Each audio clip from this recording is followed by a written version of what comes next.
Today is one of those days where I'm going to go way off topic. Um, Usually, it's uh, my day-to-day struggle, with anxiety issues and what had been, a big problem in the past was um, depression. Now, it's not to say that, I'm not going to be able to, connect some things together concerning what I'm going to be talking about today, but I just thought that in the last set of videos of, I think it was about 7 that I put out there, I had mentioned that, you know, um, my family is very small, and that there was a story behind it of, why that is, why I, have so few uh, family members. The fact that I don't really have any cousins or uh, more even distant cousins and things like that. And I sort of uh, alluded to the fact that the reason for that was um, sort of difficult for me to be able to go over. Um, well, first of all, the videos I made last time, they were more about me and how I grew up, and what I thought were some points that maybe some people missed. And I did say that, I would eventually cover a bit of my family history, and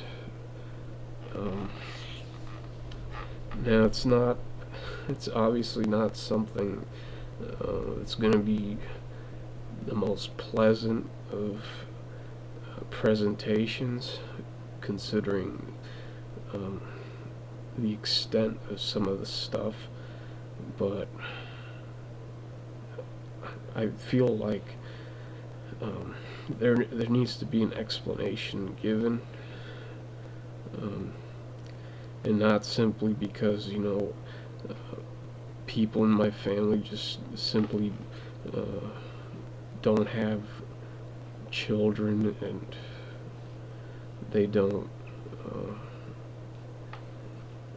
go and continue the generations, because while that's partly true, in some cases it's not the whole story.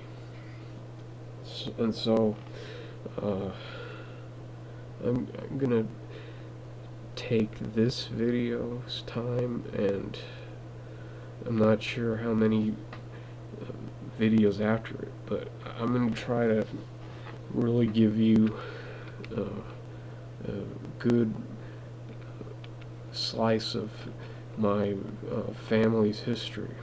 Uh, I'll probably be covering my mother's side, mainly because I have a lot more information that I can share with you about it than my father's side. So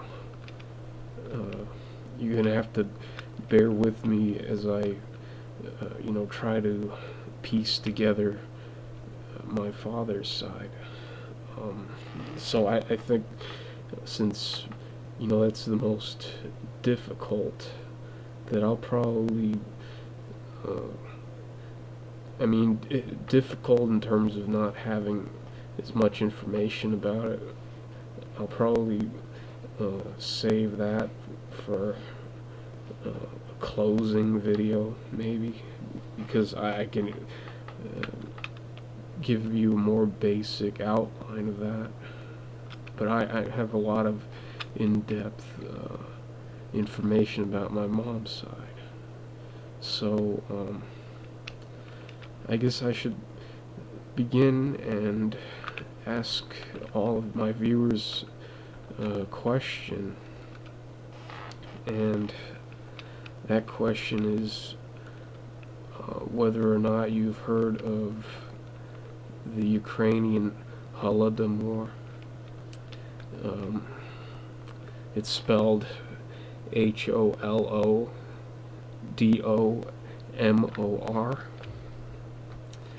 That's my first question. And my second question is, are you aware or not of how many people between the years of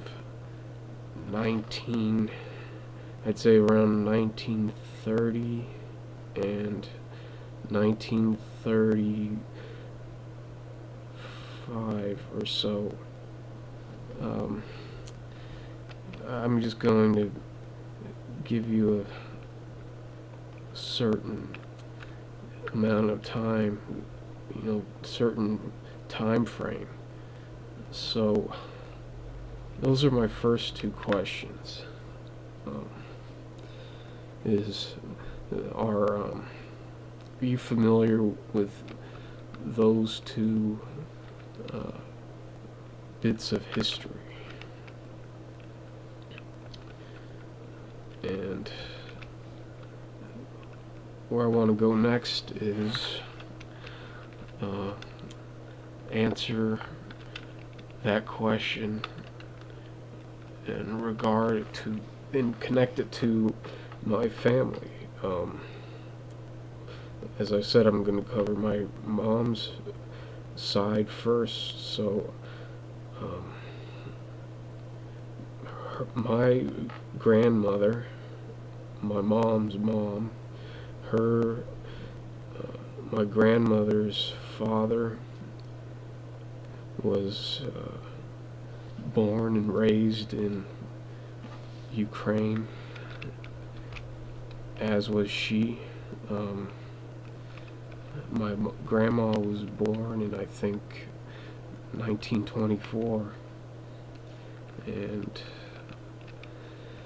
I don't have the date of my great-grandfather's birth, but it was sometime in